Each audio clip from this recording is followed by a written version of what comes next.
محمد نعیم منیر فاروقی صاحب کے بیانات کے لیے ان کے آفیشیل چینل مولانا محمد نعیم منیر فاروقی کو سبسکرائب کریں اور بیل آئیکن پریس کرنا ہرگز نہ بھولیں۔ سورۃ البقرہ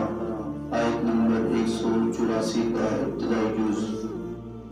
گنتی کے چند دن، فمن کان، پھر جو شخص تم میں سے ہو، مریضاً بیمار، او علی سفر، یا ہو مسافر، فعدۃ من ایام اخر، تو وہ گنتی کے دوسرے دنوں میں ان روزوں کی قضا رکھے۔ اللہ تعالیٰ نے اس سے پچھلی آیت مبارکہ میں روزے کی فرضیت کو بیان فرمایا تھا، اور گزشتہ کل کے درس میں آپ روزے کی فرضیت کا مقصد، روزے کی فرضیت میں حکمت اور اس کے علاوہ دیگر عنوانات پر مکمل کلام سماعت فرما چکے ہیں۔ آج کی اس آیت مبارکہ میں اللہ تعالیٰ نے روزے کے جو فرائض روزے ہیں، ان کی گنتی کے چند دن کے ہونے کی طرف اشارہ فرمایا کہ یہ کوئی زیادہ لمبا چوڑا عرصہ نہیں ہے، گنتی کے چند دن ہے، 29 یا 30، اس طرف اشارہ ہے۔ اس کے بعد باوجود اس کے کہ لازم قرار دیا جاتا ہے ہر ایک کا، لیکن یہ دو لوگ ایسے ہیں خاص طور پر، باقیوں کا ذکر آگے چل کر آئے گا، کہ ان کو رخصت دی ہے۔ فمن کان منکم مریضا، یہ بہت بڑا جواب ہے ان لوگوں کے لیے جو اسلام پر اعتراض کرتے ہیں، بڑی سختی ہے جی دین میں، اور پھر انہوں نے چند ایسے لوگوں کو اپنی جو ہے نا جو تہذیب تھی اس کا زہر ان کے ذہنوں میں ڈال کر ان کو ہمارے پاکستان کی سڑکوں پر کھڑا کر دیا، میرا جسم میری مرضی کے عنوان سے۔ تو یہ بہت بڑا جواب ہے، کوئی سختی نہیں ہے دین میں، جتنا دین آسان ہے، اور پیارے آقا صلی اللہ علیہ وسلم کا فرمان بھی ہے، ان الدین یسر، بے شک دین بہت آسان ہے، صرف آسان نہیں، انتہائی آسان ہے، کیونکہ یہ عین فطرت کے مطابق ہے۔ اب یہاں بھی آپ دیکھ لیجئے کہ ایک طرف روزے کا حکم اور دوسری طرف رخصت، کہ یہ دو لوگ ایسے ہیں، ایک مریض اور دوسرا مسافر۔ اب مریض کی رخصت کا اعتبار کب ہوگا؟ کون سا ایسا مریض ہے کہ جس کے لیے روزے میں رخصت ہے؟ وہ ایسا مریض کہ جس کو ڈاکٹر، معالج، طبیب، حکیم جس سے وہ علاج کروا رہا ہے وہ ڈکلیئر کر دے کہ آپ اس حالت میں روزہ نہ رکھیں، کیوں کہ اس حالت میں روزہ رکھنے کی وجہ سے آپ کی بیماری کے بڑھنے کا اندیشہ ہے، تو اس لیے وہ اس رخصت پر عمل کر سکتا ہے جو رب الجلال نے اپنی مقدس لارب کتاب میں ذکر فرما دی کہ فمن کان منکم مریضا، اور اس کے بعد دوسرا شخص وہ کون ہے؟ مسافر، او علی سفر، مسافر، اور اس سے مراد بھی وہ مسافر ہے جس کا سفر مشقت والا ہو، اور یہ ہم بخوبی سمجھتے ہیں کہ اس سے ماقبل زمانے میں جو اسفار تھے وہ پیدل اسفار تھے یا جانوروں پر تھے، اور ان پر اسفار آسان نہ تھے، مشقت زیادہ تھی۔ آج بائی ایئر سفر، آج اچھی سے اچھی ٹرین پہ سفر، آج اچھی سے اچھی بسوں پہ سفر، یہ سفر اگرچہ اس قدر مشقت کا نہیں ہے، لیکن شریعت نے رخصت دی ہے، اگر کوئی اس رخصت پر عمل کرنا چاہے اس پر کوئی پکڑ نہیں ہے۔ اب یہ ہر آدمی کے اوپر خود ڈیپینڈ کرتا ہے بطور مسافر کے کہ وہ اپنے لیے کیا ڈیسائیڈ کرتا ہے، آیا وہ اس رخصت پر عمل کرتا ہے یا وہ عزیمت کے درجے پر جاتا ہے، باوجود سفر کے بھی وہ کہتا ہے اتنا مشقت والا سفر تو ہے نہیں، لہذا روزہ نہ میرا رہ جائے، تو ایسا مسافر۔ اور اس کے بعد چوتھا عنوان ہمارا تھا کہ روزہ کس چیز کا نام ہے؟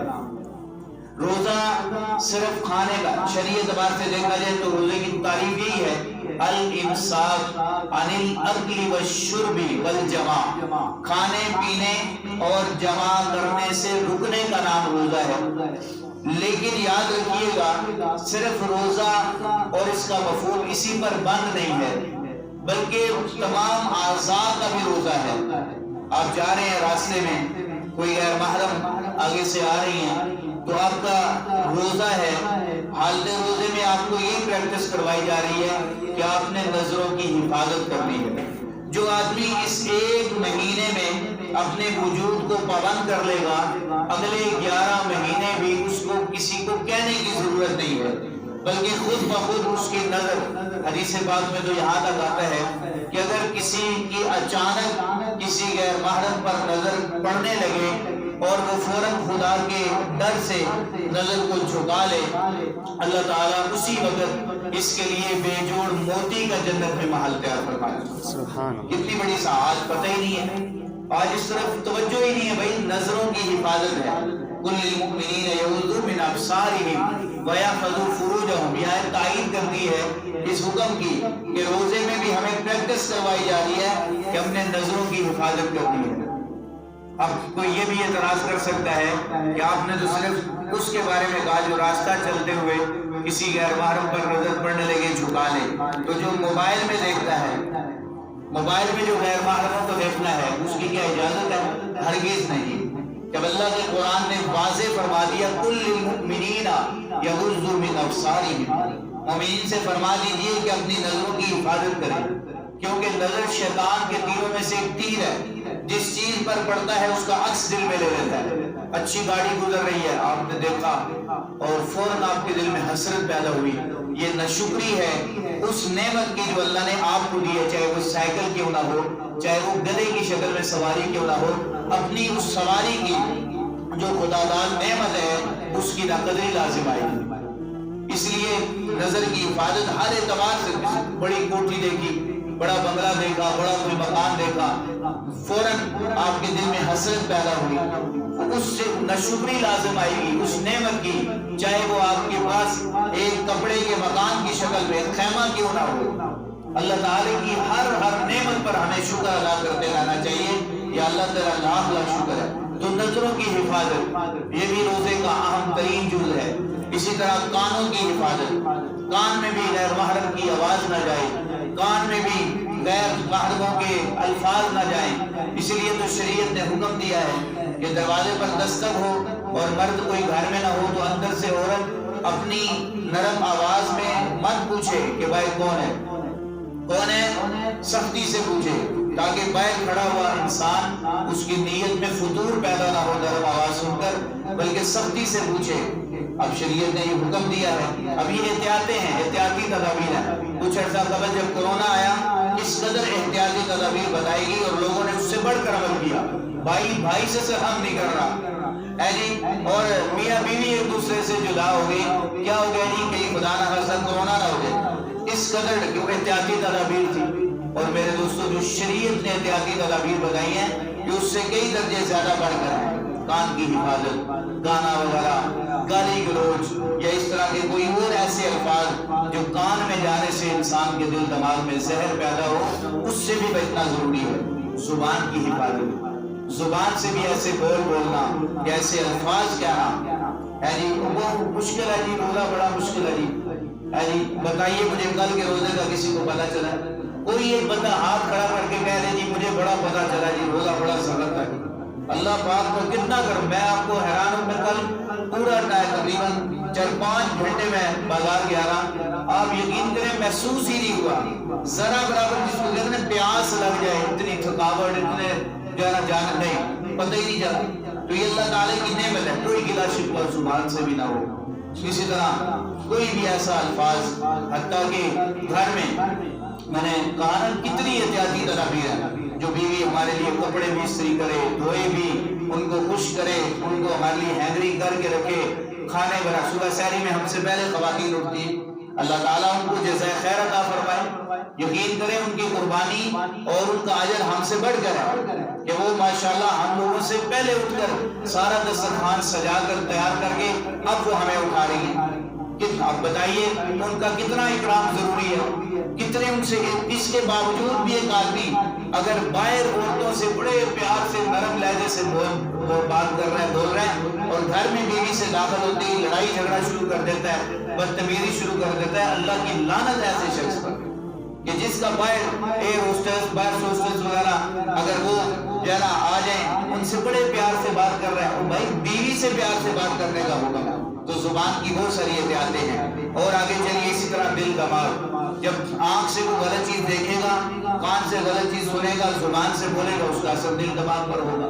تو شریعت نے روزے کے ذریعے ہمیں ان ساری چیزوں کا پابند بنایا ہے کہ ہم روزے کے ذریعے پریکٹس کریں، یہ ہماری ٹریننگ چل رہی ہے۔ دوران ٹریننگ کتنی احتیاطیں ہوتی ہیں اور کتنی مشقتیں بھی آتی ہیں، جس انسان کی یہ نیت ہو کہ مجھے بننا ہے، مجھے پاورفل ہونا ہے، اور مجھے اپنے اندر ول پاور کو جو ہے نا مزید مضبوط کرنا ہے، آگے بڑھانا ہے، تو وہ ان چیزوں سے خوش ہوتا ہے۔ وہ کہتے ہیں تو بہت اچھا ہے بھائی، تو جیسے ایک آدمی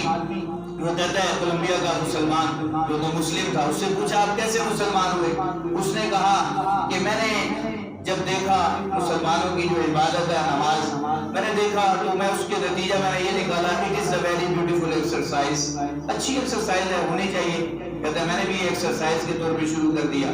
اسی طرح جب میں نے روزے کے نظام کو دیکھا تو میں نے کہا یہ تو ہیلتھ کے اعتبار سے بڑی اچھی چیز ہے، انسان کو صحت مند رہنے کے لیے 2 وقت کھانا کھانا چاہیے اور احتیاط سے کھانا چاہیے۔ اور اس کے بعد کہتا ہے میں نے جب جو ہے نا وہ زکوٰۃ والا معاملہ دیکھا، میں نے کہا this is a very beautiful welfare system, بڑا اچھا ہے کہ ویلفیئر سسٹم ہے کہ 2 قسم کے لوگ ہیں، مالدار اور غریب، مالدار زکوٰۃ نکالے اس سے غریب کے مسائل حل ہو جائیں۔ تو اب کہتا ہے جب میں نے ان کا بیت اللہ کا حج دیکھا تو ایک جو ہے نا عمارت بنی ہے، اس کے گرد یہ لوگ چکر لگا رہے ہیں، یہ مجھے سمجھ نہیں آیا، میں نے کہ اس کے گرد چکر لگانے کا کیا مقصد ہے؟ تو یہاں پاکستان سے ایک جماعت گئی ہوئی تھی وہاں پہ، تو ان میں ایک عالم تھے، اس نے ان سے پوچھا، ابھی یہ مسلمان نہیں ہوا، ان سے پوچھا، انہوں نے کہا اس کو میں قرآن سے آیات پڑھ کے سمجھاؤں، نبی صلی اللہ علیہ وسلم کی حدیث پڑھ کے سناؤں، اس کو سمجھ نہیں آتی کیونکہ یہ تو کافر ہے۔ اس کو آسان حل ہے، عقلی دلیل سے اس کو سمجھاتے ہیں۔ شریعت نے 2 طرح کی دلیل ہے، ایک نقلی دلیل ہے قرآن حدیث سے اور ایک عقلی دلیل ہے۔ اس نے کہا کہ مولانا صاحب نے کہا دیکھو جب آپ کے کپڑے پہلے کچھ ہو جاتے ہیں کیا کرتے ہیں؟ چینج کرتے ہیں۔ وہ جو کپڑے آپ نے چینج کیے ہیں، جو اتارے ہیں پہلے، تو کیا کرتے ہیں؟ تو گھر والے ان کو مشین میں ڈالتے ہیں، تو پھر کیا ہوتا ہے کہ مشین میں گول چکر ہوتے ہیں، اس کے اندر جو ہے نا وہ گول چکر سے وہ بعد میں صاف ستھرے نکل آتے ہیں۔ تو انہوں نے کہا اسی طرح جب مسلمان گناہوں میں لت پت ہو جاتا ہے، میلا کچیلا ہو جاتا ہے اس کا بدن، اللہ تعالیٰ اس کو اپنے گھر بھی بلاتا ہے اور اپنے گھر بیت اللہ کے طواف کرواتا ہے، اس سے وہ مسلمان گناہوں سے ایسے پاک ہو جاتا ہے جیسے ابھی ماں کے پیٹ سے پیدا ہوا ہے۔ وہ کہتا ہے میں کلمہ پڑھ کے مسلمان ہوں۔ تو اللہ تعالیٰ ہم سب کو روزے کے تمام اصول و ضوابط، اس کے آداب کی رعایت رکھنے کی اور اس سفر کو آگے سے آگے بڑھانے کی